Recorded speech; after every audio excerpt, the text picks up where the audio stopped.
প্রায় ৩০০ বছরের প্রাচীন দেব সরকার বাড়ির পুজো। দেবীর স্বপ্নাদেশে এই পুজোকে কেন্দ্র করে চলত বলি প্রথা। একসময় চারণ কবি মুকুন্দ দাস পালাগান করেন ফলতার এই পুজোয়।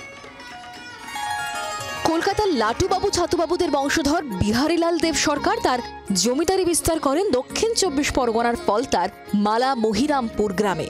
ফলতা সহ বিভিন্ন জায়গায় ধান চালের ব্যবসা করে ফুলে ফেপে ওঠে তাদের জমিদারি। পরবর্তীকালে বিহারীলাল দেব সরকারের পুত্র কালীকৃষ্ণ ১১৫২ সালে দেবী দুর্গার আরাধনা শুরু করেন। সেই থেকেই দেব সরকার বাড়ির দুর্গা দালানে হয়ে আসছে এই পুজো। এই পুজোতে খুব জৌলুস ছিল আগে, বিশাল বিশাল নৈবেদ্য হতো, কয়েক মন চালের নৈবেদ্য হতো। এবং তখন বাবুদের ছিল জমিদারির টাকা, জমিদারির অর্থে বিশাল পুজো হতো এবং ইংরেজরাও এই পুজোতে ইনভাইট থাকতো। সময়ের সঙ্গে সঙ্গে সুবিশাল জমিদার বাড়ি এখন ভগ্নপ্রায়, তবে পরিবারের নবীন প্রজন্মের উদ্যোগে নিয়ম নিষ্ঠা মেনে আজও এই পুজো হয়ে আসছে। জমিদার বাড়ির পুজোকে ঘিরে রয়েছে একাধিক অলৌকিক কাহিনী।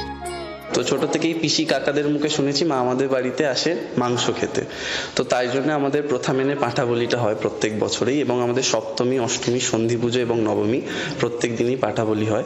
সেটা আমরা খুব নিষ্ঠা ভরে এবং সবকিছু নিয়ম কানুনের সাথে পালন করার চেষ্টা করি।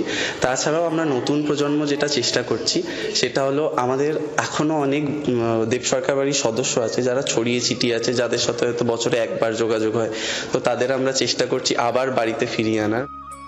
বোধন থেকে শুরু করে দশমী পর্যন্ত সমস্ত কাজই সামলান বাড়ির মহিলারা।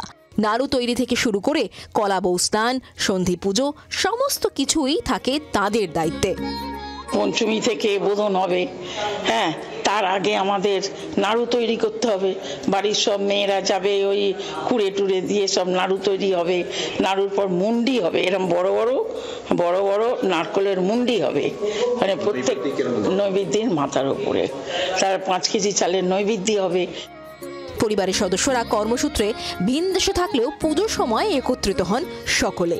দক্ষিণ ২৪ পরগনা থেকে নকিবুদ্দিন গাজীর রিপোর্ট, জি ২৪ ঘন্টা। বাংলার আওয়াজ, বাঙালির আবেগ, জি ২৪ ঘন্টা।